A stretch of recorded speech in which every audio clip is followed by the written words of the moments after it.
Call this meeting, West Burlington City Council to order. Roll call, please. Christie. Here. Crowner. Here. Keitmeyer. Here. Lees. Here. Waterman. Here. Need to perfect and approve the agenda. So moved. Support. Motion with support. Any discussion? Roll call.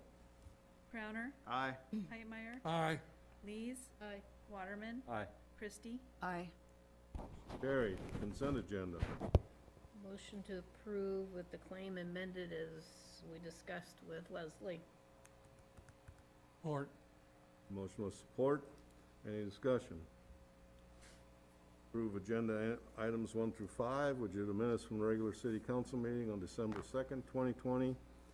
Payment to Bauer Build, payment to Dorsey and Whitney, payment to Municipal Supply, and the claims list is presented in the amount of $173,999.55. Any discussion? Roll call. Keitmeyer. Aye. Lees. Aye. Waterman. Aye. Christie. Aye. Crowner. Aye. Motion carried. Staff report. Stan.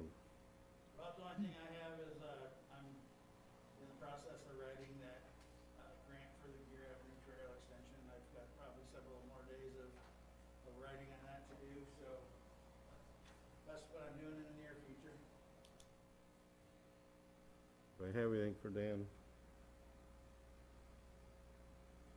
Mike?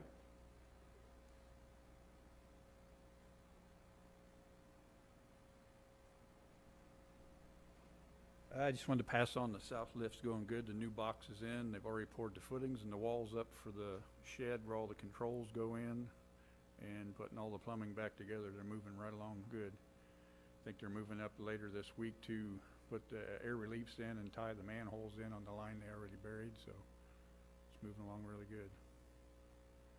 That's all I have. Do I have anything for Mike?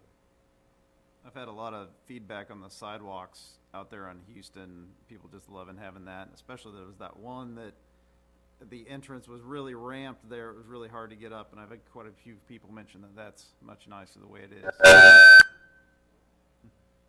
Yeah, I had to walk through there with Matt the other day. There's some dirt work. We're gonna have him touch up some things and clean up some rock and stuff that are laid around there yet, but I'm not sure when they're gonna do that to finish that project out yet. Mike, I'm going down Swan Street when you go into the beginning of the 400 block of Swan Street off of Houston. You got a bump there on that side where the stop sign is at. Can you grind that? It's On getting bigger. Swan? Yep, right on the corner of Houston and Swan on the south side. Yeah, I can check into it, see what it is. We can try and That would grind it. probably Is it, better check it before it gets worse, okay. whatever it is. Okay. I didn't see any body parts, so that's good. Okay. Jess?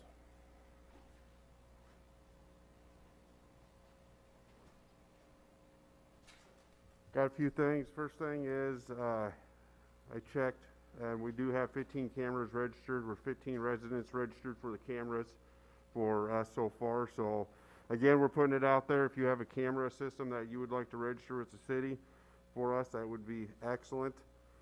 Unit 7 is a new Dodge Durango. It should be on the road here in the next few days. It just got striped today by Sherwoods. It's different than what we have out there now.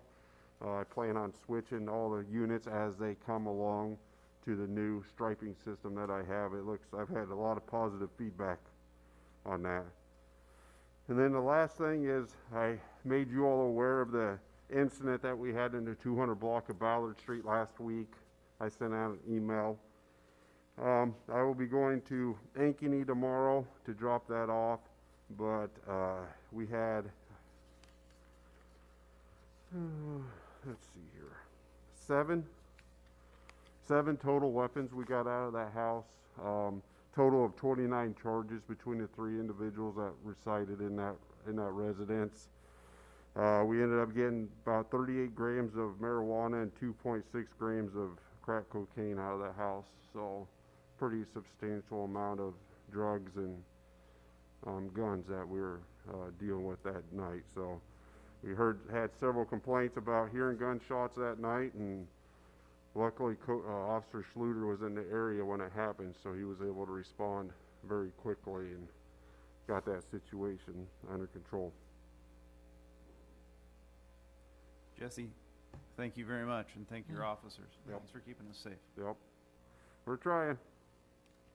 Was that under investigation, suspicion, or not until the gunshot? Suspicion. We knew what was going on, just trying to get the work done to get into it, and that's what, hopefully with getting Officer Covert back, Latron Covert back in June, and if we keep our staffing level with him, hopefully I'll get somebody back in that task force, and that will just help us out a lot more out here with keeping track on houses and drugs and all that.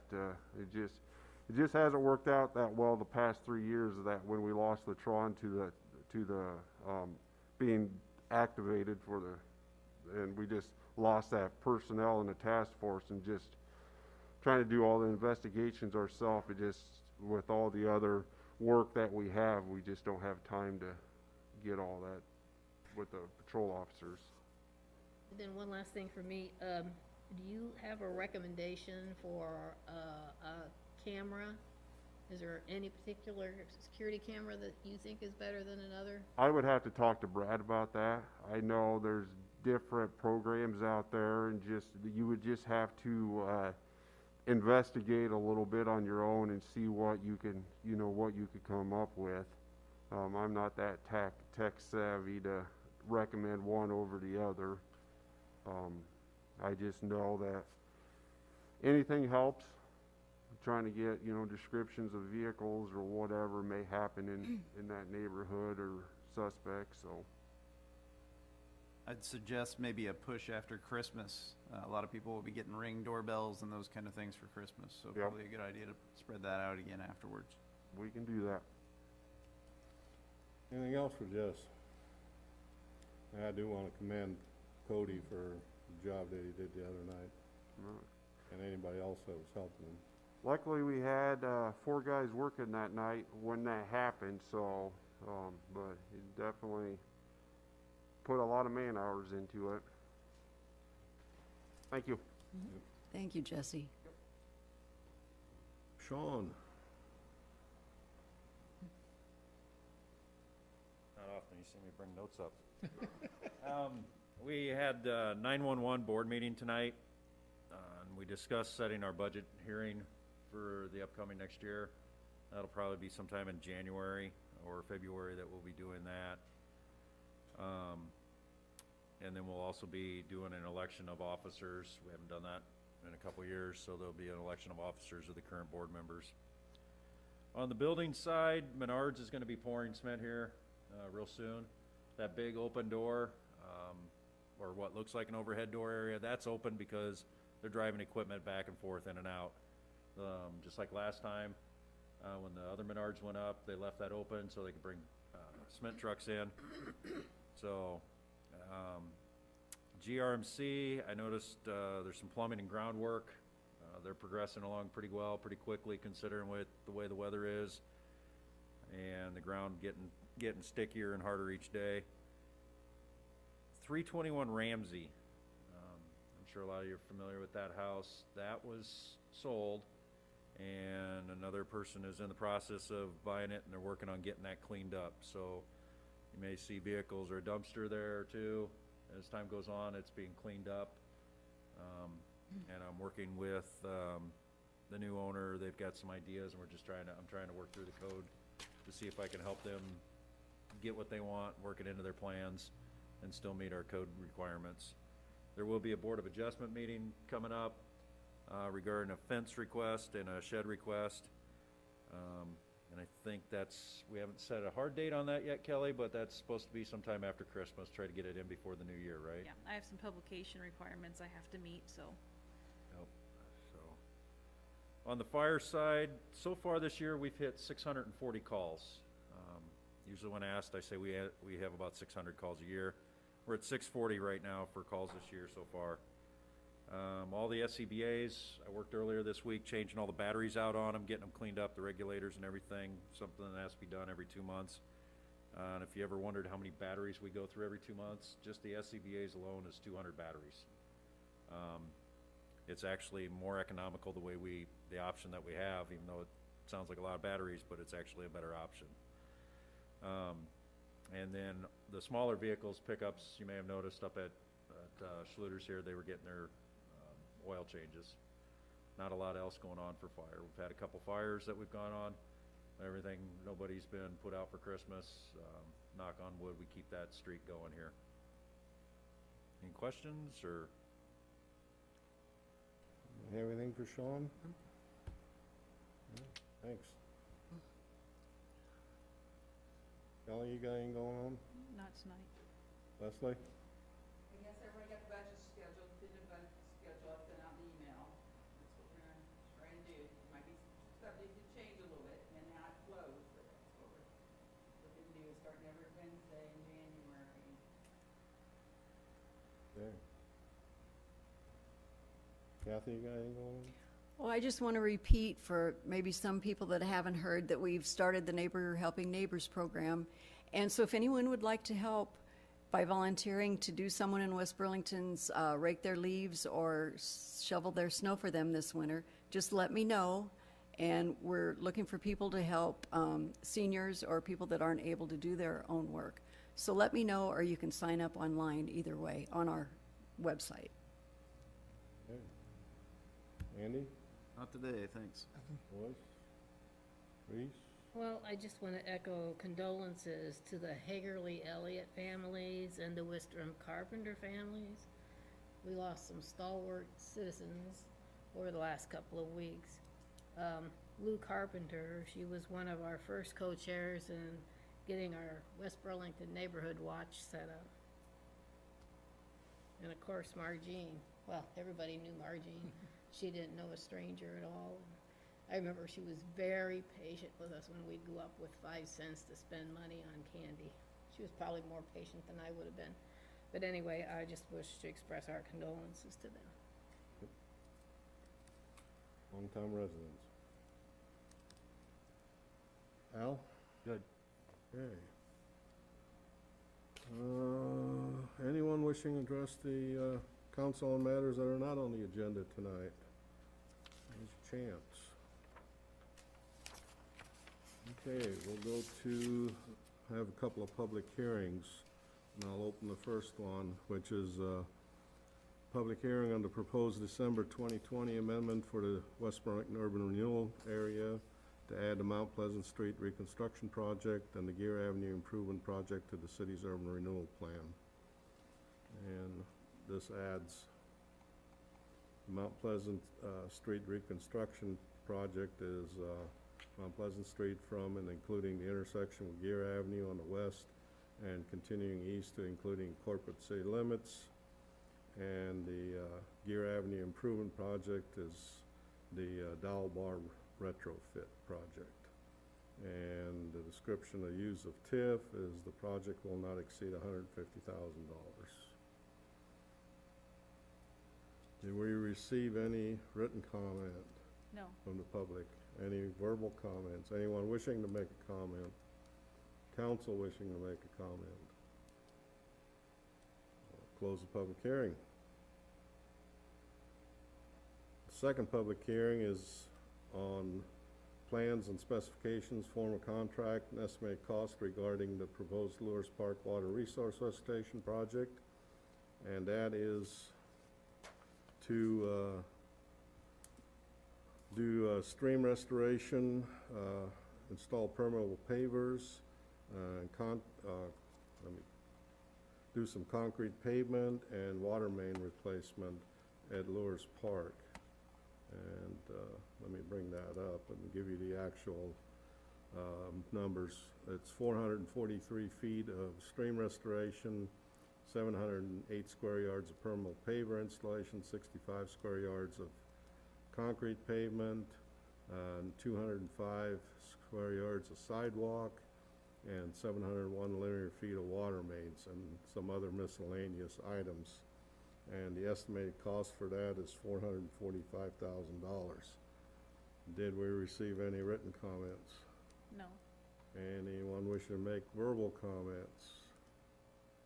Council wishing to make comment? I just had one quick question on this. What do you think the park usage will be like next year, next summer during this? Will this totally make it unusable next year, or will you kind of have that bottom area cordoned off? Ben can probably answer that. Requirement in the plans that they're supposed to fence off with orange safety fencing if there's, construction going on anywhere in the area. It's likely that a lot of the park will be down for most of the year, if they're doing stream restoration on that stream that goes right through the middle of the park, and then, I'm sure a lot of people park on Meadow Street to get access to that, and that's getting permanent damage, so. Right. They do have to fence that off just because of safety. September 30th is when they're gonna be done. So, Do you think we as a city should be looking at getting ahead of that and saying, hey, this is just gonna be closed next summer? It's up to you guys. We still haven't gone out to bid yet, so we don't have a work progress schedule from the contractor or anything yet to know exactly when we'll be doing what items. We could might know more at that point. That would be January, February, sometime in there.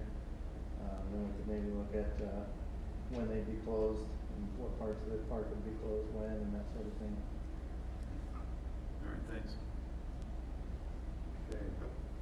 Close the public hearing. Item number 1, under new business, is to consider a resolution to approve the urban renewal plan amendment for the West Burlington urban renewal area. Motion to approve? Support. The motion with support. Any discussion? Roll call. Hightmeyer. Aye. Lees. Aye. Waterman. Aye. Christie. Aye. Crowner. Aye. Motion carried. Item number 2 is consider a resolution approving the plans, specifications, form of contract, and estimated cost regarding the proposed Lewis Park Water Resource Restoration Project. I just told you what was gonna happen during the public hearing. I can repeat myself, but So Oh, move. Support. motion with support. Any discussion? Roll call. Lees. Aye. Waterman. Aye. Christie. Aye. Crowner. Aye. Hightmeyer. Aye. Motion carried. Item number 3 is to consider renewal employee wellness program with Great River Health Systems for 2021. And Tara's here to give you an overview and tell you what's happening. All right, good evening, guys. So I think that you guys have the packet already, so you've been able to hopefully review some of the numbers and whatnot. So I just want to give you a couple of kind of updates that maybe could give you an idea of what happened from 2019 to 2020 that's not necessarily on here. So in 2020, we did have 19 employees that agreed to participate, yet only 12 fully completed the program. However, in 2019, you'll notice that we actually had a little bit less. So that's actually a good thing that we had more this year. And on that first part of the paper, it says where the 12 employees completed the wellness screening. So it says 6 employees passed with 3 or more biometric markers this year. Last year we only had 5, so we had 1 more person actually have better biometrics. 3 improved their biometrics by 10% from the previous year. So the previous year from that, we only had 2. So again, we had another person who did even better on their biometrics. And then 3 this year did not pass their biometrics at all. Well, the previous year we had 2. So it's a good thing that with the health screening that you're actually seeing our biometrics get better. And looking at the screening data from 2017 to 2020, you'll notice that actually everyone is better, even though we've had kind of a crummy year with COVID, right? And looking through the pamphlet, you'll probably notice that participation may not have been fantastic. We had great participation in early part of the year. COVID hit March, right? Things started shutting down. And that's why you'll see like on the walks, March, April, May, those were canceled. And that's partly because, number one, we were closed. Number two, I had to go and do other jobs at the hospital because of that. So unfortunately, those summer months really took a massive hit with participation. And even with preventative exams, only 3 of our employees had an annual exam that was turned in this year. And I think a lot of that, again, had to do with COVID. Too many of our clinics were just not seeing patients. A lot of them were, putting into respiratory care and switching roles of how we dealt with that. So come fall, things started opening back up. And I think that's when we started to see a little bit better participation happening towards these last couple of months. Overall, if you kind of read my summary and for the 2020 program year, I honestly think that even though some of the participation may not be as great, there are other things that happened in our program that you're not seeing. So, we had a lot of participation with physical activity. So there's actually a binder downstairs, if you ever go downstairs in the gym, that they write down when they come in. They're telling me what areas that they're working out. We had really great participation in that. And you'll even notice that through the logs where people are coming in and using that facility, which I think is a fantastic piece for the wellness program. With our officers side, I think they are kind of our shining point at the moment. So from 2019 to 2020, they had some of the best participation. They've had some of the most important improvements because obviously this is very well a performance-based job that they have to do. So keeping fit is incredibly, smart for them and smart for us to keep pushing it, because if they are unfit, we see more injuries occur. We see them having a lack of performance potentially in their job, and of course increased stress, which increases health risks for police officers. So honestly, a wellness program is very beneficial for them. This year we had 5 of our 8 officers complete our fitness testing, which is basically a mirror image of the Iowa Law Enforcement Academy program. And last year we only had 4.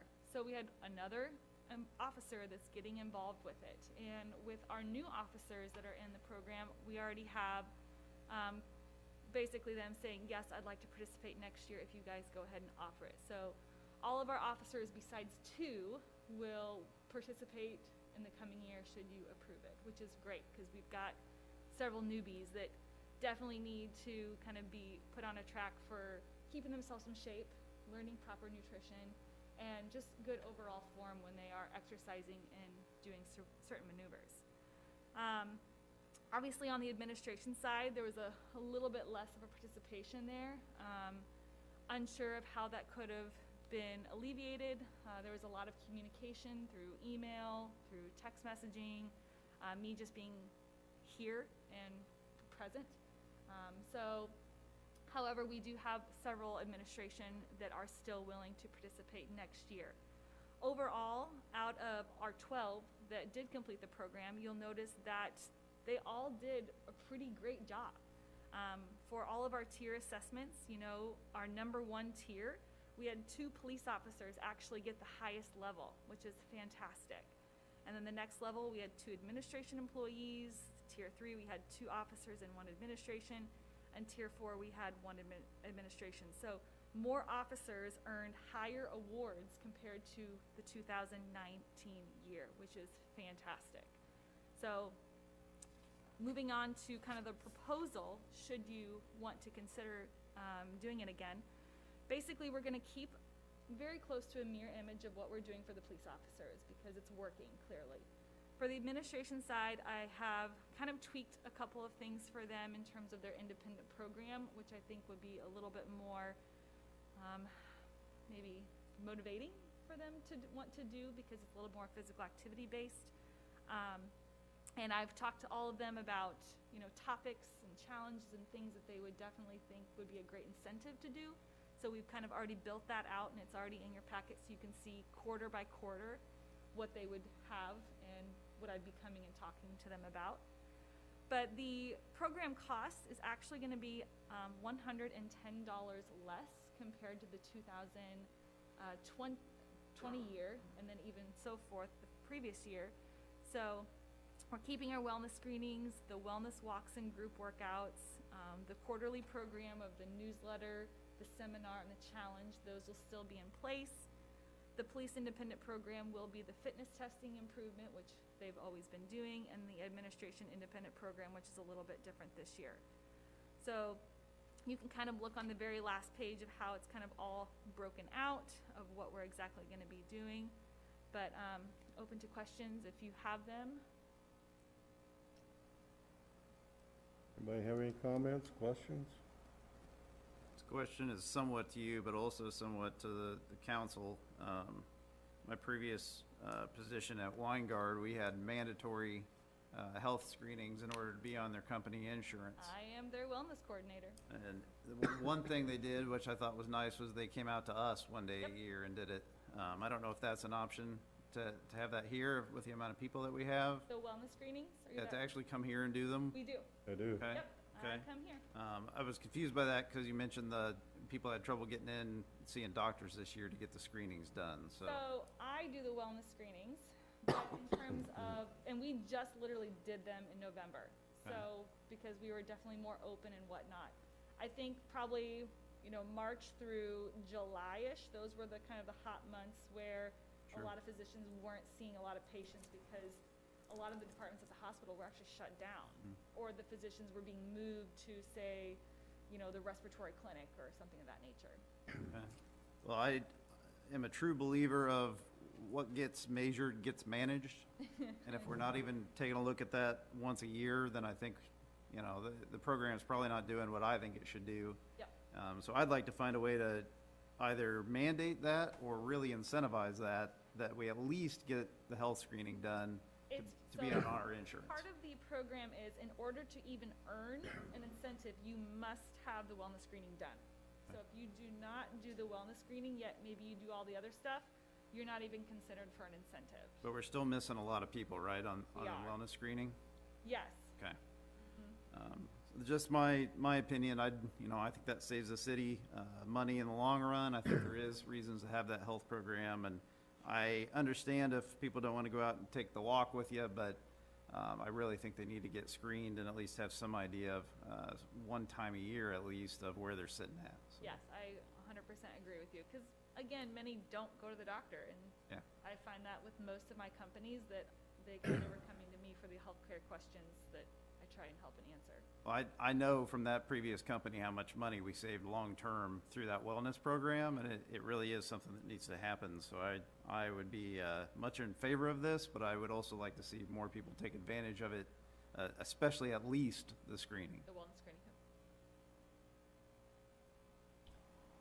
Is there a way you can make that happen, Dan? I mean, isn't it their discretion I to? don't know about making it mandatory. I only know of one company that did that. I'd have to look into that some more. I know, we can look at some ways to incentivize that, at least to get the wellness screenings done, because I think that's a one-time deal, so that shouldn't be that difficult for people to do, even if they don't want to do any of the other stuff. I don't know if they would know that was an option if they didn't do the rest of the stuff, so I can reiterate that with staff and, let them know, and I'll try to see if there's a better way to incentivize that. It's a little difficult with union contracts, sometimes a company can, do something with the employee share of the health insurance, to have it be one price if you're involved and another price if you're not. But with our union contract, we really can't do that. I mean, we could lower it from what we're asking, but we couldn't make anybody that doesn't participate pay more than what the contract says. There might be a way to reduce it if council had, wanted to do that. We could lower the employee share of health insurance if you participate. That might get some people to do it. We're already paying money on it. We're paying money out if you participate at certain levels, but I don't know, something to think about. We can talk about more during budget talks, and that's something the council might want to do to encourage that, but it shouldn't be too difficult to come in with the wellness screenings. Well, kudos to the police department for holding up the city of West Burlington. And does it seem to be, I push it very hard on my guys to participate. oh, you need them in good physical shape to chase these burglars down and stuff. Ringo. Officer Ringo Corey, I've been with the department shy of 18 years, and I'm 60 years old. There's a couple of things. And the reason I say that, I just been involved in physical activity my entire life, and it's important. And you can tell, as Chief Logan said, he does push it, and he leads by example on it, which is really good, so it stimulates all the other guys to do that. A couple things that Tara did not touch about. I've had 2 serious injuries in the last few years. The last one was last year, was a torn rotary cuff. As soon as that happened, it was an injury on duty. I contacted Tara. She set up a program for me that I could continue working because my surgery wasn't set up till August to have the surgery done.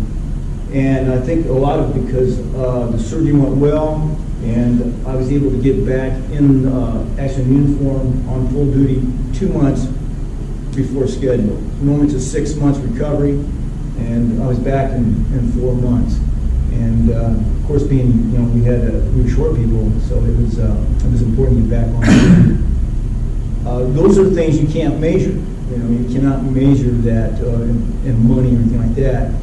But the officer was able to get back in the department working, and so that saves time and stuff like that.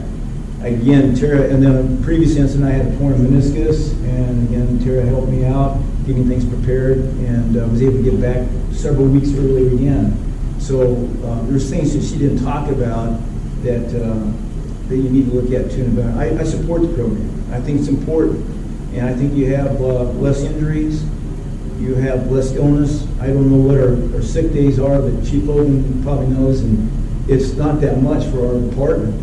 And I think a lot of it is because the guys stay in shape, and as Al knows, this part is real important. And then the image too, of having officers that are in shape, physically fit, other than just donut rollers and just drinking coffee all the time, which I joke about, but we try to break that stigma.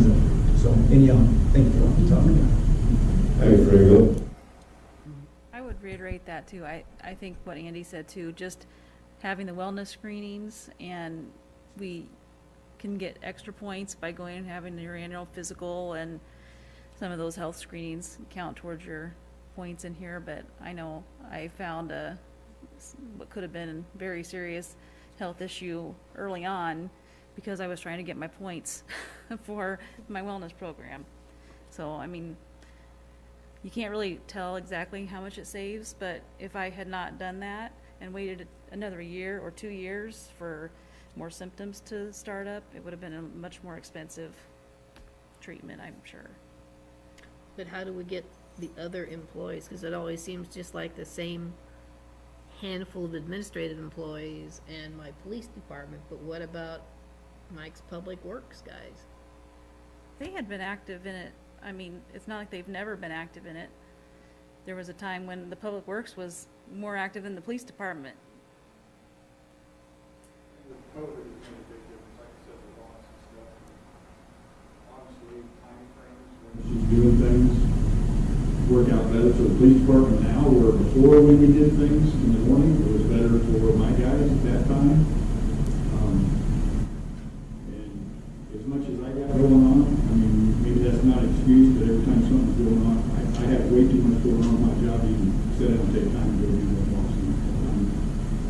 Way too much going on. I think part of Public Works this year was, we had several guys all in new positions, learning new positions, so it's a little bit harder this year. So perhaps next year, if people settle into their roles a little bit, they can free some time up to at least get their wellness screenings and maybe participate in a few things. But like I said, we can work on that, talk about ways to do that. I feel like they have been, at least some of them, participating every year. And maybe not this last year, but prior to that, there's always been public works guys in it. We did, Personally have some issues going on that I'm not discussing that Tara is aware of, is why I kind of step back from that and trying to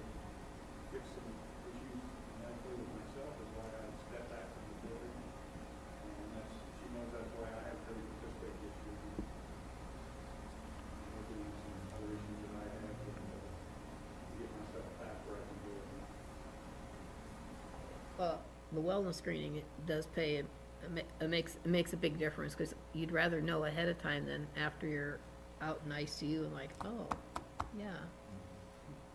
So, I don't know, Dan, figure out a way to encourage our employees at least do the wellness screening. Yeah, well, that shouldn't take too much time, that's only, you know, one day a And they year, come so- here, you come here, right? I come here. Yeah, that's just one day here, yeah, it takes 10 minutes, it's not, now she pokes you. Oh, I could do that for you. I'll help with that. But better yet, to try to encourage them to take part in the whole program. Maybe we need to be more encouraging somehow. We can definitely, if it comes down to it, maybe we are trying to get some of our other employees engaged who maybe have never gotten engaged with it. Maybe we do kind of rework the reward system. So on the very last page, this is what the proposal would be for 2021, but we could easily rework the awards that maybe they get a small little reward just by doing the screening and a couple of like preventative exams and things like that that might just boost the motivation.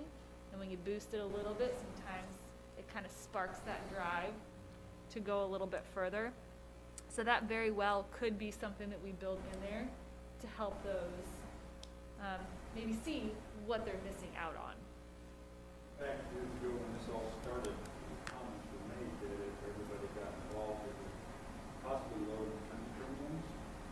And in that way, and some of them that aren't involved in my department, I'm sure that there was something with insurance premiums. They would get involved if there was some kind of incentive that way or what we're paying for premiums. Yeah, there are some companies that actually do that, that might give you a little bit of kickback per month if you participated, you know, for the year or whatever. Some companies do that. I know some companies have insurance companies that if you are negative, like on nicotine screening, it's another actual kickback. Like Weingard, for example, is one of those companies that offer a discount on their premium if you are nicotine free. So I know we don't do nicotine testing here at this company, but it is something we could always do if that's something, you know, you're looking for, or even affidavits for that matter. So I think that might be a good question for council to look at, the insurance and what can we do to maybe make it more beneficial based on the current wellness programs that we have offered. Well, I think since we've had the program, we have seen a benefit with our insurance. You get a lot of feedback, right? And it's not, you know, overall it's helped the city keep the costs down, which, you know, the employees' cost is being kept down there too. So, And I in mean, it's reality- not if I join the program, I'm gonna see a 10% Yes. cost reduction in my premiums. And you're absolutely right. But also the reality is you have a group of employees that are probably going to retire in the next couple of years. And those employees are the ones we really need to keep healthy, because unfortunately you see a lot of illness and disease setting in the older ages, and those are the ones that are going to increase your healthcare costs from your insurance. So the cost for this next year is going to be $2,945. Based on 12 employees. Based on 12. So for, if you get 13 or 14, it'll go up by what, $110? So if you look at it'll be based on the wellness screenings. Okay. So if we have a new employee, we're charging $110 for 2 wellness screenings, because I need something in the beginning of their program to compare to at the end of the program. And then after that, it becomes just $70 every year, because they've already had that prior wellness screening. So it'll probably go up by about 110, because a lot of them will need 2 screenings. I'll motion to approve the renewal. Support. Motion with support. Any further discussion? Roll call. Lees, Aye. Waterman, Aye. Christie, Aye. Crowner, Aye. Hightmeyer. Aye. Motion carried. Thank Thanks, you so Sarah. much. Merry Christmas, guys. Thank you. Merry Christmas to you. Item number 4 is to consider approving a pre-engineering expense for the Rice Grant application. Dan? First I gotta say, and I sent this email out earlier, I said that this money would be reimbursable with the grant. I found out that it isn't. That would be a TIF eligible expense because it's an economic development deal, so, paying for that up to 17,000 isn't, we have the money to pay for that, so it's not a big deal. Like I said, this is a opportunity to, take a vacant building and put 25 jobs in there up at certain, Jeremy's here, he can explain a little bit better on exactly what's going on here, but, I'm just looking to get enough engineering done to file this grant with the DOT. Well, give us a little history, probably, you're gonna go through the history of the location and all this. Everybody look at it, kind of how that's referred to it, and visit a little bit. Thank you. I'm used to it. Seems to be- Yeah. Thank you. And Mike's here also. Thank you. From regional planning.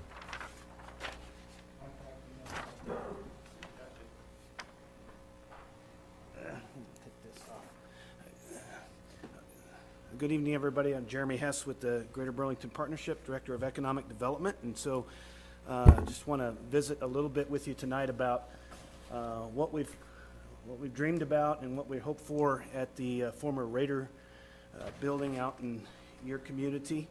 And so in March of 2020, we were contacted by a company from California, Mr. Jeff Chudai, and the company's name is Deep Root Irrigation. They had done a search for 16 different communities, found us through our website. We have a regional website together with our neighboring counties specifically for business attraction, and this was one of our featured sites.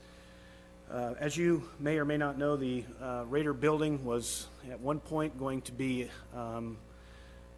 repurposed for the purpose of the soccer complex, and apparently they found those big pylons in the middle of the building weren't great for soccer, so we put up a great bubble out in the business park, and that's all gone very well. But we purchased the building. Our Grow Greater Burlington, our organization, has purchased the building, and because that's our mission, to see economic development happen and find ways to get activity into buildings and so forth. So anyway, we've been marketing that building for a couple of years. Jeff Chudai with Deep Root Irrigation contacted us. They've been to our community twice in the midst of this pandemic. They are from Napa Valley, California, out in wine country. They have a patented product that essentially many of these orchards and vineyards, and whether they're growing grapes or nuts or whatever, they have these drip lines to irrigate their product, and that water just runs on the surface and waters the plant. They have a patented product that hooks on to the existing drip line that is already there. They shove a rod down in the ground, put their product down into the ground, and it takes the water directly to the root ball of the plant. Most of the vineyards that have employed their product have seen water usage reduction by up to 50 to 75%. They don't have to run their motors so long. It's an amazing product. I've watched all their videos. I've drank the Kool-Aid. It's really, really cool. It's really taken off, and it's a patented product. They're also in negotiations with the USDA to deploy this. They already ship it all over the world. After a couple of visits, Jeff and his family have decided that they want to make West Burlington, Iowa, their global headquarters for Deep Root Irrigation. They have both, there's three families, Jeff, his son, and a brother-in-law that are owners in the company, part owners, and they have all purchased homes in our area. They're moving to our community at the end of this year. And they want to make the Raider building their headquarters. Been a hard year for them. They really anticipated millions of orders and we're really gearing up for this big building. But they have had fires. Jeff has had weeks where he's been evacuated from his house out there in California. Every time he comes here, he has to quarantine for 14 days when he goes back home, and there's been a lot of challenges, but they're still fully committed to coming and moving ahead with this building. And so that's great news. They're talking about 25 to 30 jobs over the course of 24 months. It's really not manufacturing in a sense, it's more assembly. So most of their product comes from different suppliers, and then they put them together and ship them out.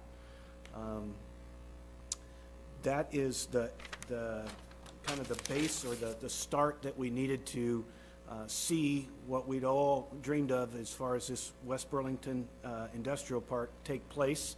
And so Mike's here to talk a little bit about, or back me up with this immediate need RISE grant and all the work that needs to go into that. I've given you this little drawing here tonight of what we're proposing. There's some of these lines are in pencil, if you will.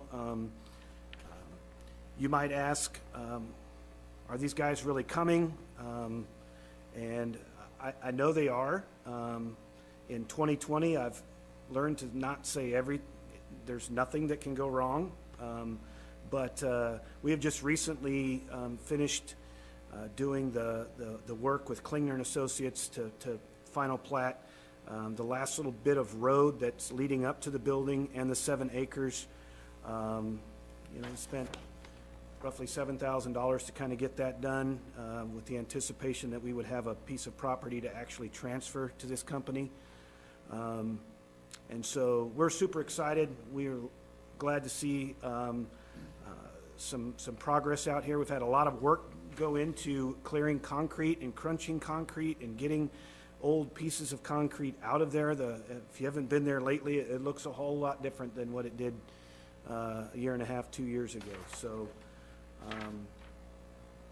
that's what I can share with you about deep root irrigation, and we just hope to see multiple of these sites.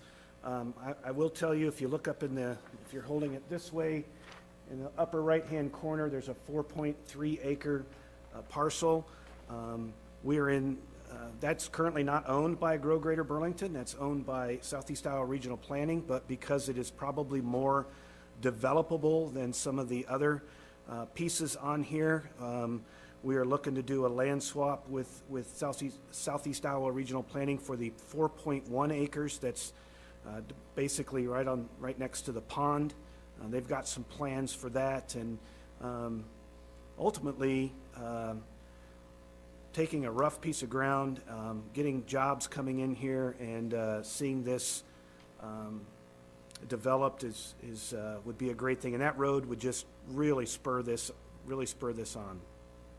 So Jeff, the owner of Deep Root Irrigation, has been a great partner already with conversations with SCC to work with their ag department to put some test plots out there. They anticipate seeing folks from all over the globe come to our community to see the product demonstrated, to watch the manufacturing of it and so forth. Just a pretty exciting picture. We've got a ways to go, but glad to see something moving into the concrete bunker. Mike, anything to add? I don't really know very much about the timing of the RISE grant and how all that works, and so if there's any questions specific to that, I would defer to Mike. Sure. Evening, Mike Norris, Executive Director, Southeast Iowa Regional Planning. Nice to see everybody tonight. It's been a real pleasure working with Jeremy on this project. We've had several really excellent and positive visits, and we're just happy to support Grow Greater Burlington and be, a partner in what they're doing to try to help attract and grow businesses here. So the RISE grant is a fairly standard grant we use in Southeast Iowa to help leverage expanding and incoming jobs to get infrastructure put in place. And I think it's clear with the industrial park, for it to realize the full potential, we got to have a road. And we have some jobs coming in, so this is really the time to look at developing what that road is going to look like and how we can cultivate a grant proposal to bring outside dollars in to benefit the projects and the community. So to do that, as Dan talked about, we need to have preliminary engineering information in order to apply. And there's two different tracks of the RISE program. And so as things kind of develop and become clear out of the engineering, and we'll have to look at what track might make the best sense to best leverage the money from DOT to put towards the road. So the engineering is kind of the company is the first part. Engineering is number 2, and then number 3 would come back to the council and say this is kind of what everything looks like, and then ultimately before application there's a resolution of support after you guys see the entire thing to ultimately apply to Iowa DOT. Lots of RISE grants around. One of the most notable ones we worked on was for Iowa Fertilizer to do the J50 County Road extension to service that plant so that they could actually use the interchange and not the at-grade intersection that adds a lot of safety to Highway 61. So not really that complicated of a grant. It's more about managing the timing of everything, and we're happy to help work on it. I think one thing that probably needs to be mentioned is that that road is needed to serve that building, because right now it's a private road. Correct. It is a private road.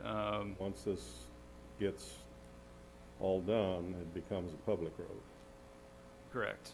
Yep. That's the trade-off with the grant, is that DOT helps fund it, but then it becomes a public road that the city needs to maintain to the public standard.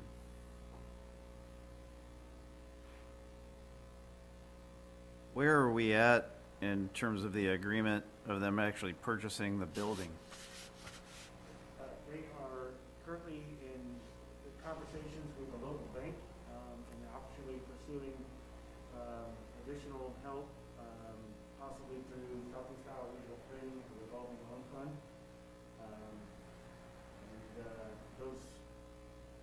Those negotiations they're in those conversations now. That's probably the best picture I can give you. They have not signed a purchase agreement as of yet.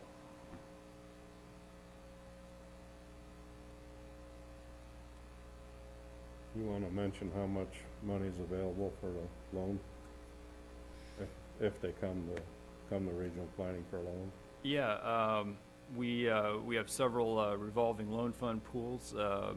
Since '94, we've helped businesses create or retain about 2,200 jobs with the gap financing we have. Recently, we were allocated some loan authority with CARES Act funds through Economic Development Administration, through which we have 2 other pools.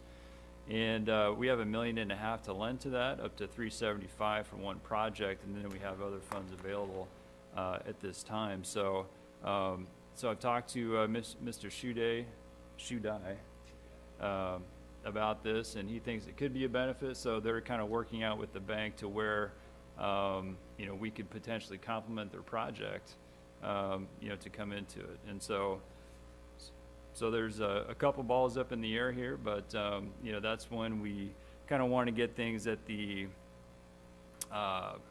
at the ready, so that we can hit the ground running when they sign on the dotted line, so that we can look to leverage funds for the infrastructure.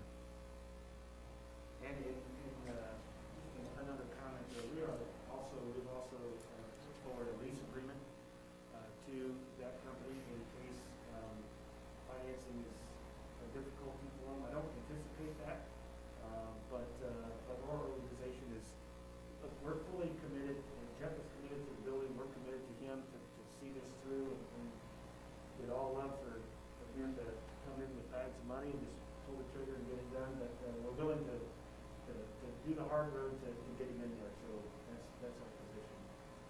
And what's your plan on the timing of the funds from us? Are you going to move forward as if we're hoping that they go ahead with the purchase, and so we start the engineering now, or do you hold off on the engineering and using that $17,000 until after a signed purchase agreement and loan commitment? What's the plan? So, you know, there's different ways to look at it. Part of it's preference. You know, one way to look at it is that there are, you know, very developable lots there that will be a lot more attractive to develop if there is a road there. So that's kind of the argument to say, well, it needs to be done anyway, so why not start now? We've got, you know, the bird almost in the hand, you know, to leverage the grant. The other side is that, well, they're not quite there yet. We could, you know, hold off until they sign on the dotted line, you know, and then start. And so part of its preferences, there's kind of pros and cons, you know, to each one. Well, part of that's, they can't really close on the property because our code says that in order to do a subdivision, you have to be on a public street, so we kinda need to get started before they can get going very far. And there's that argument too. So, my thought was to get started. Now, the money won't be due until Cleaner actually does some work out there, so we're talking, there won't be any money coming out of our bank account for a while yet. But even if you approve it tonight, it'll be a while before we have a payment due to them. And we'll also know a more firm price once we get an engineering services agreement, but this at least gets them started, do enough work that they can anticipate putting enough together to get the engineering services agreement with a more accurate cost to it. Just by you saying go ahead tonight. Well, I'm very much in favor of developing that area, and I've had the opportunity to actually meet these folks several times, as I know the mayor met with them as well, and I think they do intend to come here, but I know I would like to see at least a signed purchase agreement with some money in escrow, so there's some skin on the line before we move forward, would be my preference. So at least there's the intent of a deal on paper, where right now it seems like, you know, this is all just hoping and wishing at the moment, but I'd like to see something signed and have some money in it. Have they already bought 3 homes here? This family? I know that there's been one home that's closed, 2 homes that have had purchase, an acceptance of an offer. And I know that Jeff Judi's son is moving forward with the purchase of a building downtown Burlington. I too would like to have that purchase agreement signed. Okay. ASAP. Okay, I'm glad to hear you say that, because that, Yeah, and they know we have a pretty high deadline of March 31st. okay. Before they could even go through with the purchase or a subdivision plat would have to be completed and recorded to even have anything to transfer. So the work that we're putting forward with Klinger and Associate now with the Coachman Road and the 7 acres, that's not enough to transfer to? That is, but you'd have to have that recorded, that subdivision recorded. We have In to, order to- I think they get our planning and zoning commission's gonna need some assurance that there's a public road going in before they will allow that. So, we need to start making progress on getting a road built. Yeah. And to that point, our organization has gone and risked not a lot of dollars, about $7,000 to move forward with that in confidence that they are actually moving forward. It seems early to me. It seems like the appropriate time would be, you know, maybe even before a final loan commitment, but at least we've got a signed purchase agreement with some money in escrow.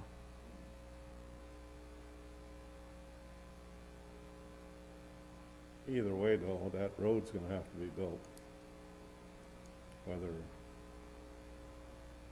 Dan, did you say they that's- come or not, eventually that road's gonna have to be put in order to develop that ground any further. So, I think, might as well get the ball rolling now. Dan, did you say that road's gonna have to be constructed in order for them to get any type of financing for that? Is that what you were No. saying? No, although like I said, they have to, I think planning and zoning might approve a subdivision if they're pretty confident in the road going in, but technically our code says that there has to be a public road there before a subdivision gets finalized. Okay. That's where my mind was going. Yes. Okay. Every lot has to have access to a public roadway. But I think this area has been for sale for a long time as one huge lot. I only see breaking it up being more beneficial to marketing it. I guess the worst thing that could happen is if we do this preliminary work to get a RISE grant filed, we'll still have that work for the next sale and the next RISE grant. We won't have to spend it again. We'll have what we need to apply for a RISE grant in the future even. It's not a one-time thing, it is a one-time thing on design of this road. To prepare a grant application, you'd have a grant application ready, even if in an unlikely event this would fall apart, our money wouldn't be wasted.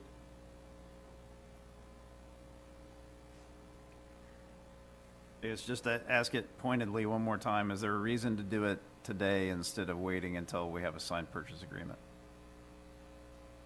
I guess in my experience, the better side to be on would be the prepared side.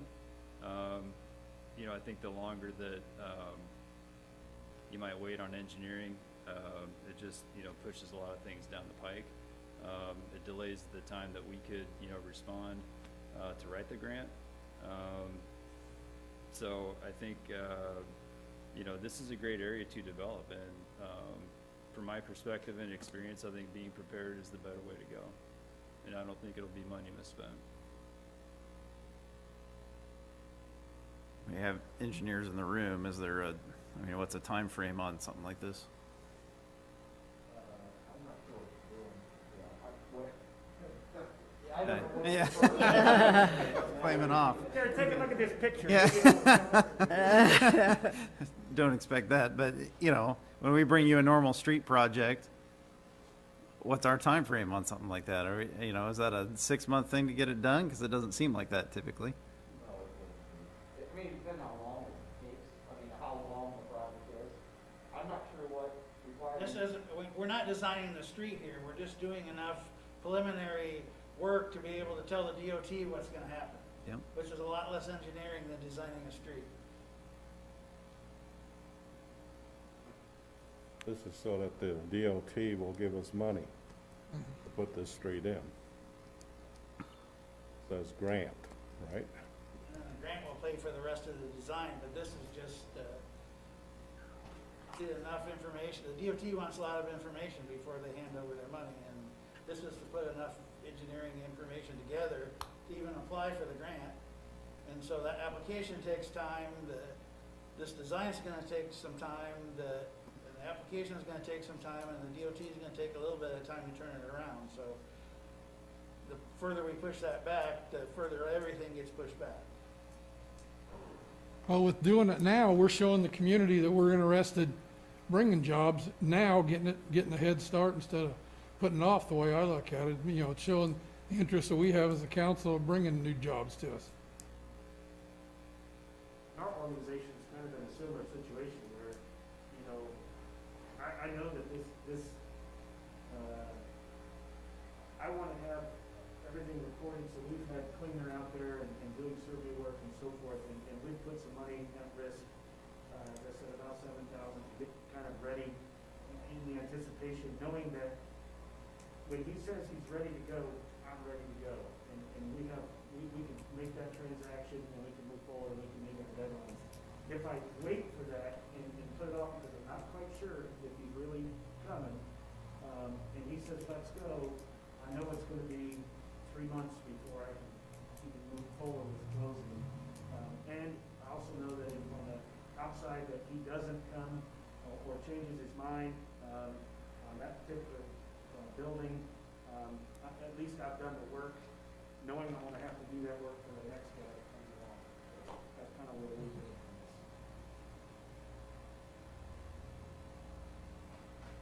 Breakdown, there's about 25 to 30 positions in the first 2 years, and they've already supplied information to the state of Iowa, the IEDA, for targeted jobs application, and that has been preliminary accepted, but 20 of those jobs will be above the county threshold at $21.61 an hour. And so Jeff's, they're a good company, they want to pay people well and be responsible, so this is not a guy that's going to fill his place with $9 an hour jobs. This is a good job. I guess that's another thing that just come to my mind is, we've done economic development things before where companies have come to us and asked for money to bring the jobs in. He's not asking for that money, he's asking to get a road built, which is still money, but it's not paying cash per job like we do, like we've done several times. They aren't asking for that kind of help, which is kind of refreshing, actually.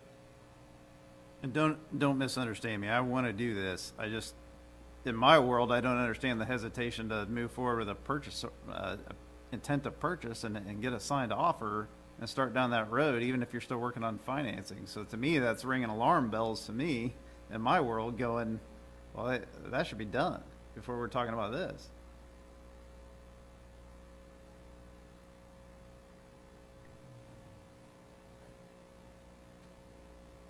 Well, Well, I'm gonna make a motion that we approve this pre-engineering expense. I think the Raider property has sat vacant for so long, and it's time to get off our duff, and hopefully 2021 will bring a better outlook for our future, and I think we probably need just to get our foot in the door and get it moving. Support. motion with support. Any further discussion? Roll call. Waterman, Aye. Christie, Aye. Crowner, Nay. Hightmeyer, Aye. Lees. Aye. Motion carried. Thank you, Jeremy. And Mike. Thank you. Okay, item number 5 is to consider renewal of property and casualty insurance for 2021, and Cody is here.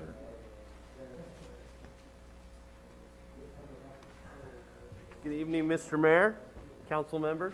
For those of you that are new to the council, Andy, obviously I know, Kathy. My name is Cody Van Fleet, and Nice I to am meet the you. insurance agent for Two Rivers Insurance Services. We have been the insurance agency representing the city of West Burlington for many years. And so what I am coming here tonight is with the proposal that I gave to Dan and Leslie last week and to Mayor Trelzel for the renewal of the commercial package policy for the city of West Burlington. So what this is your property coverage, your general liability coverage, your everything that comes into a commercial policy except for the workers' compensation, which renews in July. I believe you've all received a packet of our proposal, plus a letter that I always like to give out to the council members each year that kind of details what's going on overall with the policy itself. This year, the commercial package policy saw a 9.7% increase that was driven primarily due to the property and the auto. We have seen some pretty high increases across the state of Iowa this year in many different areas. But the three areas that we've seen the biggest increases, first is in the property. And I'm talking generally across the state of Iowa, not just with West Burlington. We've seen major increases in the property due to a very high claim year. Obviously, as you know, the derecho did over $7.5 billion in damage to the state of Iowa. Many of the cities that are in the central part of the state, from Des Moines to Dubuque on that I-80 corridor, saw some really, really bad claims. In the carriers that every carrier in the state of Iowa was affected considerably. The second thing that we are seeing is auto rates are increasing steadily each year, this year more than others. The reason for that is auto claims are going up. The amount of claims, cars are safer, we're seeing less claims as a whole, but there is no such thing as a $900 fender bender anymore. A new fender now isn't just a new fender. It is a fender, and it's also a calibration of the sensors that are in that bumper, as well as the cameras that go into the vehicles now. 1965 Ford Mustang. Yeah. General liability, we saw a slight increase this year across the board in the state of Iowa, and that's due to litigation claims are up. Legal fees are up, and more people are suing. So in that regard, we have seen for all of our clients an average of about 8 to 12%, so about that 10% range. So we feel like the increase of 9.7% matches what we are seeing from other carriers. And to be honest, for most of the cities across the state of Iowa, they are seeing in the central part of the state about a 15 to 20% increase. So you guys are a little under average. Some things of note: while you did see a 9.7% increase, we increased some property limits this year to some of the properties. This building here, for instance, any of you that's done a construction project in the last year that would know that the price of lumber has really gone up in the state of Iowa. And so each year, your policy has something called an inflation guard, where it will automatically increase your property values by 4%. However, every 3 to 5 years, your insurance carrier will look at your larger buildings, this one being one of them, and we will do a cost estimator: square footage, number of bathrooms, certain items that are in this building, and they try to evaluate, is that cost accurate? And we had a few buildings this year that we thought the inflation guard wasn't keeping up with market trends. So we did some slight increases. While the policy went up 9.7%, I am happy to report that the fire policy, what we call the fire pack, which is a separate part of your insurance package policy, did stay flat. So that's good. And we are, while we have not seen the numbers yet for July 1st, we are expecting your work comp premiums to decrease. Your work comp premiums are based on a 3-year, 36-month running total that will go from 4 years ago to a year out. So there's always a year buffer. But there was a very substantial claim that the city had on their work comp policy 4 years ago that will be coming off of your loss ratio. That will hopefully help those work comp rates reduce in July of 2021. So we think as a whole, we should be in good shape for the upcoming year. With that being said, does anyone have any questions in regards to the proposal that I have put forward this week? Any questions?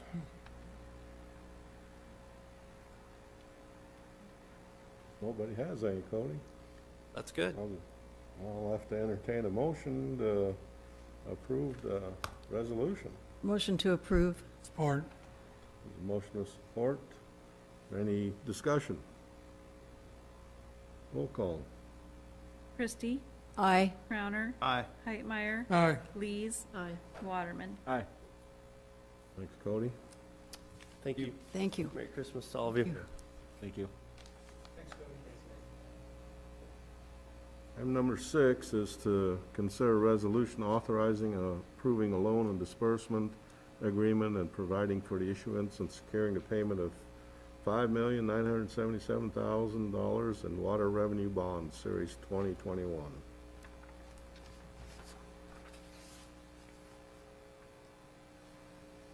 Motion, please. Support. Motion with support.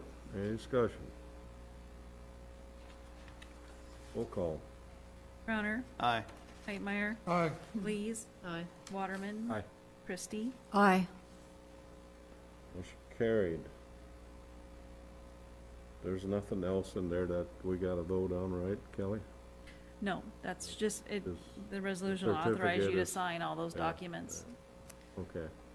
I didn't wanna skip another resolution if I didn't have to. Item number 7 is to consider a payment to the city of Burlington for work completed on the West Avenue and Gear Avenue Dial Bar retrofit project in the amount of $135,067.85. So moved. Support. The motion with support. Any discussion? What a nice road that is now. Lovely. Roll call. Hightmeyer. Aye. Lees. Aye. Waterman. Aye. Christie. Aye. Crowner. Aye. Motion carried. Item number 8 is to consider change order number 1, pay estimate number 3, from Norris Asphalt for the Houston Street project.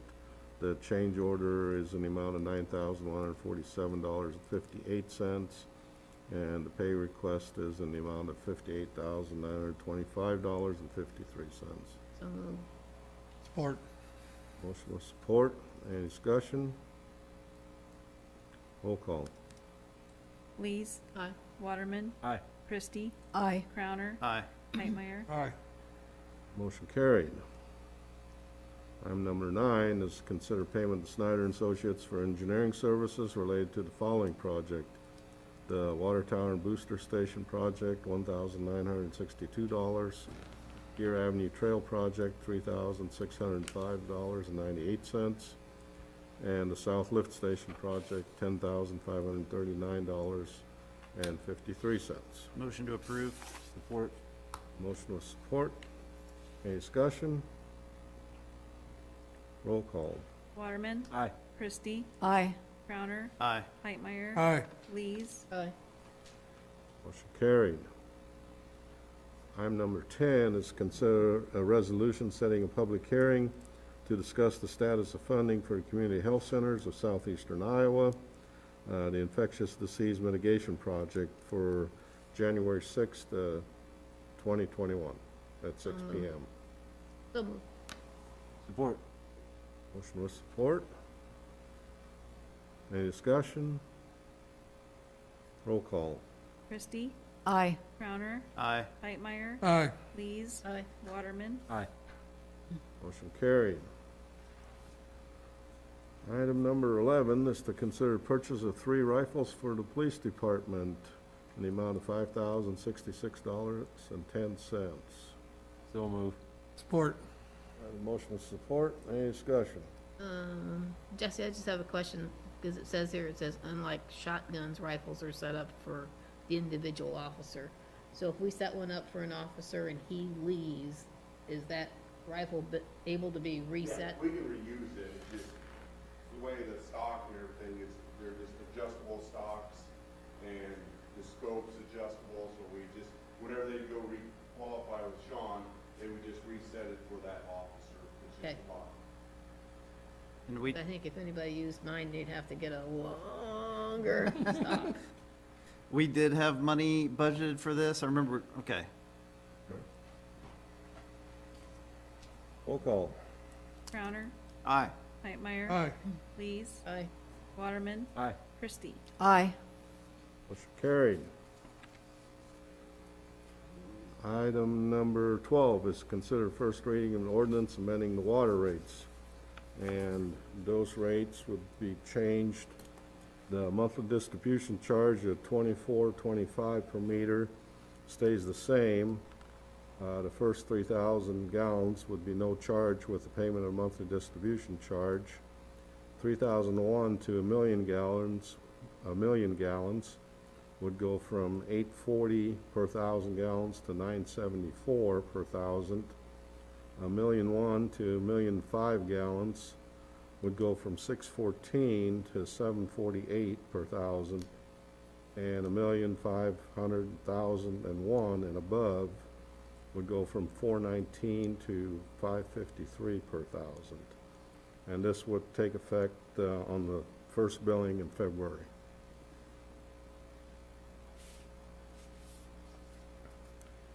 this would raise the necessary 10% of the almost 38 or 40% that we need to cover the bonds. Motion approved. Support.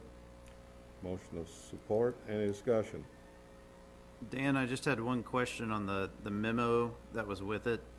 Says the 3,000 gallon user would see a $0 increase, but that's not quite true, right? Because the monthly distribution goes up? No, the monthly distribution stays. is not going up. It stays the same. Okay.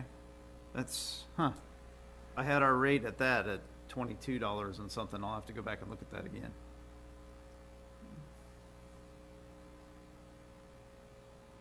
Okay. Well, I like that the lower end user's not getting as large of an increase. Even if they're a 5,000 gallon user, they're not seeing that first 3,000 gallons go up. So, thank you very much for putting that together. I think that's a good way to do it. Roll call. Crowner, Aye. Hightmeyer, Aye. Lees, Aye. Waterman, Aye. Christie. Aye. Motion carried. Item number 13 is to consider purchase of Microsoft 365 subscription for the police department. That would be a 15 user license and $3,600. Alrighty, we're currently on Office 2007, and we need to upgrade to the newer Office right now. I'm looking at getting the E3 as a trial, because I'd like to actually take the whole city to this when we have to replace the Exchange server and run them on a hybrid. This would allow us to not have to replace the software for the Exchange server, and also with the E3 package, it includes the stuff that would get rid of Barracuda. I haven't done an ROI figure on it yet, but I would have that before I present the complete thing to you guys at the end. This is what county's doing. They've done it for years now. I just didn't see a cost saving since we already bought the server and stuff back in 2013 to be able to go to this. And that was plain English, right? Yes. Now tell me what he said. Brad, can you walk us through the budget side of it? You say it's already budgeted in line item, but we didn't discuss this last year. It was in Jesse's memo, or not memo, was in his budget. Yeah, under computer operations. We didn't discuss it specifically. Yeah. I wasn't with him that day that he presented his budget, so I guess I don't know what went on that day. But I know he had it in his sheet that he turned in.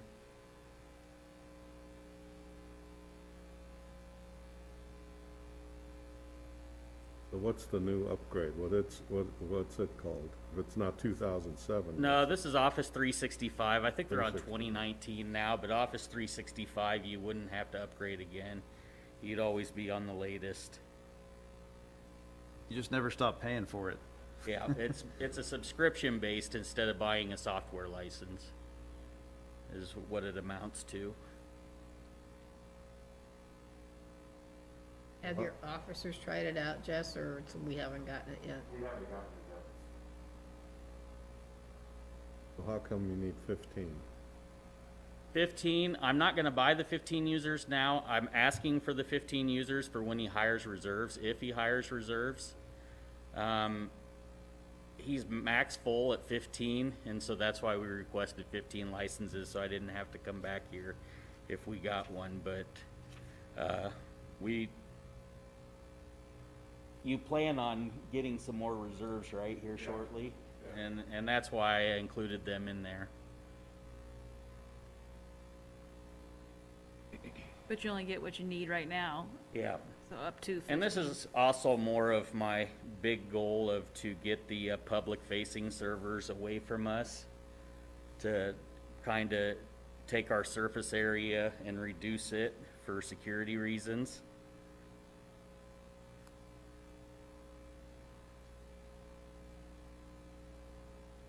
Motion approved. Support. Motion with support. Any further discussion? Roll call. Crowner, Aye. Pipemeyer, Aye. Lees, Aye.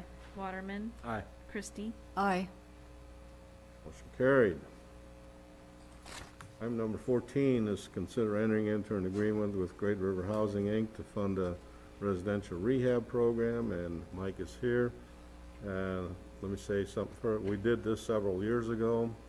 We did numerous houses here in town, up to $29,000, I believe it was, 24 from Yeah, that was Great through, River Housing and 5 from the city. Yep.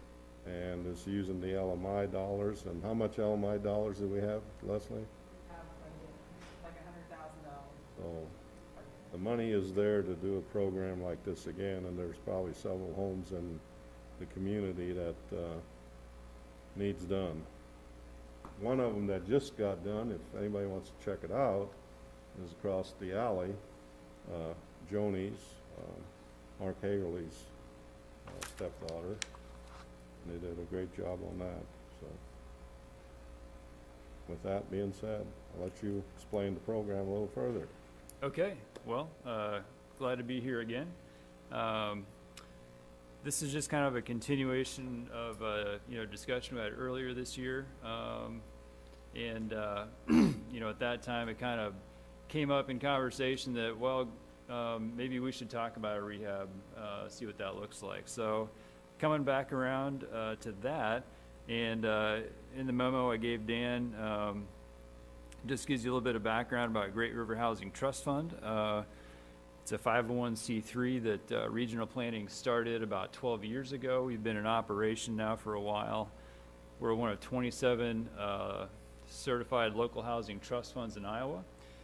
And we use that status to apply for and receive grants from the Iowa Finance Authority from the State Housing Trust Fund. And we match that with local dollars, and then we do projects for income qualified individuals in our 4-county area. So the things we do are down payment assistance, we do owner-occupied rehabilitation, we have an upper story program, and then we also do some neighborhood development where we assist nonprofits that are doing infill development projects, single-family projects like Habitat for Humanity. Housing Inc. has done several of these projects. Oakville Development Group in Louisa County.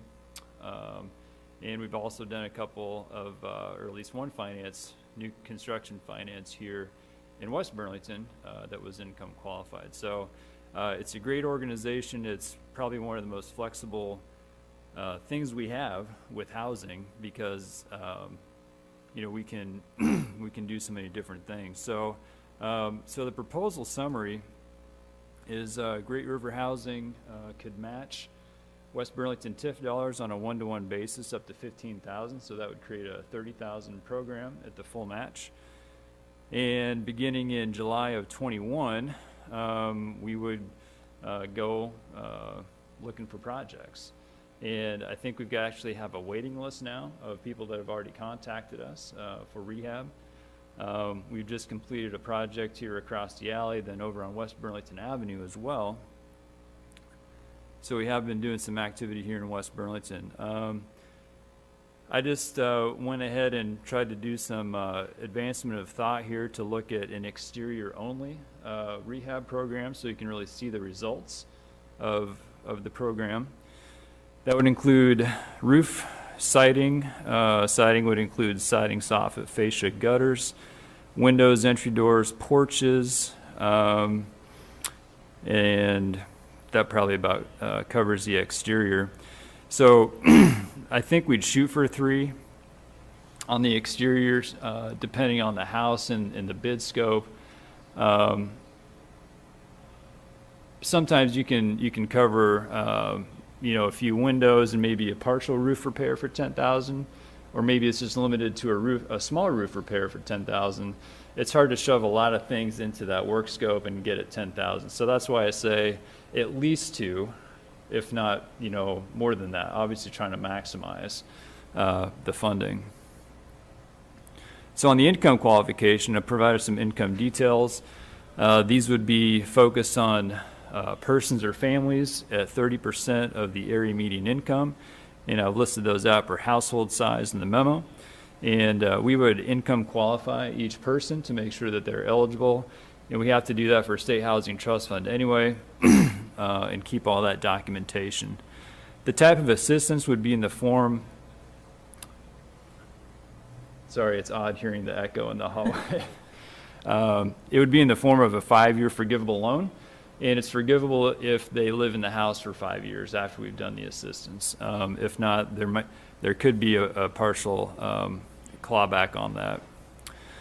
The bidding process, we put everything out to bid. We have a list of registered contractors that bid on our projects, and so what we do is we visit the site, we take the photos, we visit with the homeowners to hear about what they think is a priority for the house. We visit,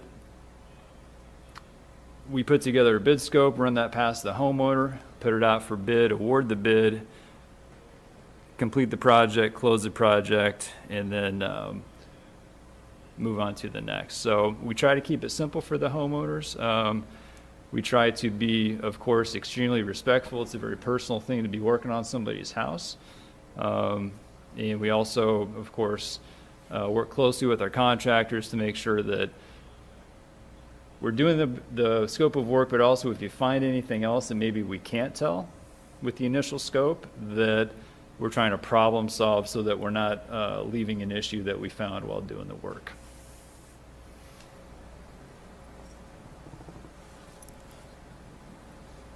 Happy to try to answer any questions. Anybody have any questions? Will these contractors be bonded? We require proof of insurance from them. They're registered with the state of Iowa Workforce Development. And part of the closeout procedures, there's any material warranties are transferred to the homeowner. Then there's also a 1-year guarantee on the workmanship as well.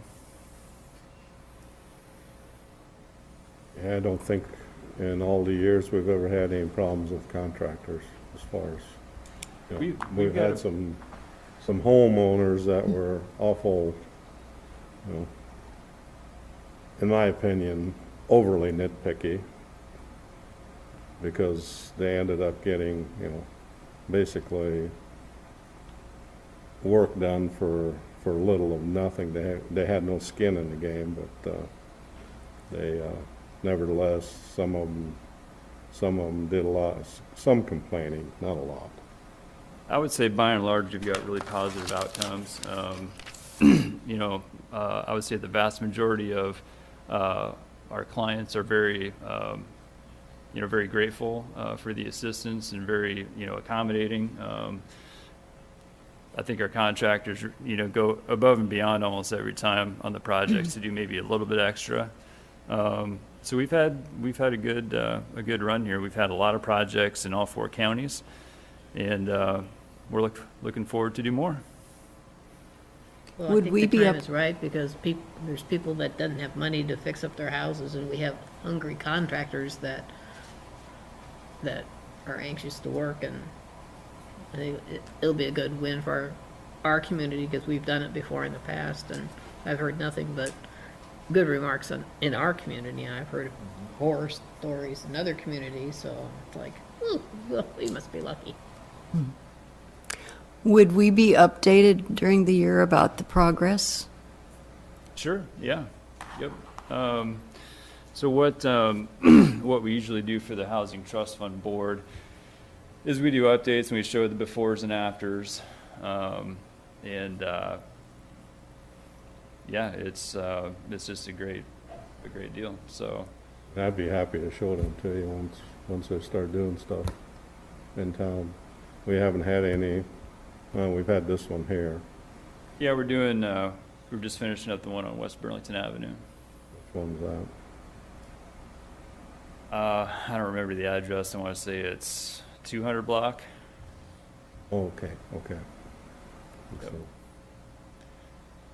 Mike, thank you very much. This is perfect. This is exactly what we asked for. I think it's a great use of those funds. I think it helps our current citizens. with issues that they can't afford themselves. And I think also having it be exterior projects helps raise the property values all around that as well. So thank you very much. This is exactly what we asked for. Thank you, appreciate it. Yeah, I agree. This is what we had in mind. Now, I see that we could purchase a furnace for, if needed. You know, that's one of the benefits of the Housing Trust Fund program. You know, as part of being a part of the Certified Local Housing Trust Fund program, we have a housing assistance plan that we develop with our board and then, you know, have to give to the state. And that's kind of our, you know, our plan of assistance to be within so that we can explain, you know, what it is we're doing and how we're doing it. And so that's where the flexibility comes in. So we have done, you know, furnaces and water heaters. You know, a lot of people know about Community Action's weatherization program. So we try to work really closely with them so that we're not duplicating. And oftentimes we can kind of work hand in hand with them to have a bigger impact.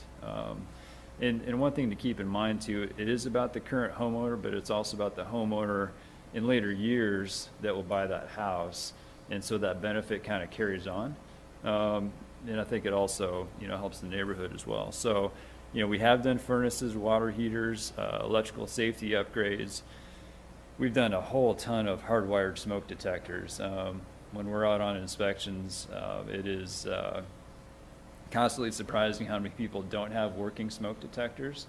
So when I go out, I'll usually carry a couple of spare batteries and just pop them in if we have a chance. So it is a great program, and it's you know, it's really helps out a lot of people, but stabilized a lot of properties too, which is really important for our communities. I make a motion we enter into an agreement with Great River Housing to fund our residential rehab program. Support. Okay, motion with support. Any further discussion? Roll call. Waitmeyer, Aye. Lees. Aye. Waterman. Aye. Christie. Aye. Crowner. Aye. Motion carried. Thank you, Mike. Thank you very much. Thanks for your patience, Pleasure. Mike. I'll be out in the morning. Oh, hey, do you want to do something in case I forget? Take that flashing sign with you Put it in Jared's office. and put it in Jared's office. Speed sign, yeah. The speed sign. I think he needs the cord with it too, because I don't know if it's charged up, but If not, I can bring it in the morning. he would slip in when nobody's there to take care of, download that data for me, so, since he's been working from home. Put it in the trash. Thanks again. All right, thank you, Mike. Anybody have any old business? Anyone wishing to address the council on matters we did discuss or didn't discuss? I'll entertain a motion to adjourn. So moved. Support. All those in favor? Aye. Aye. Meeting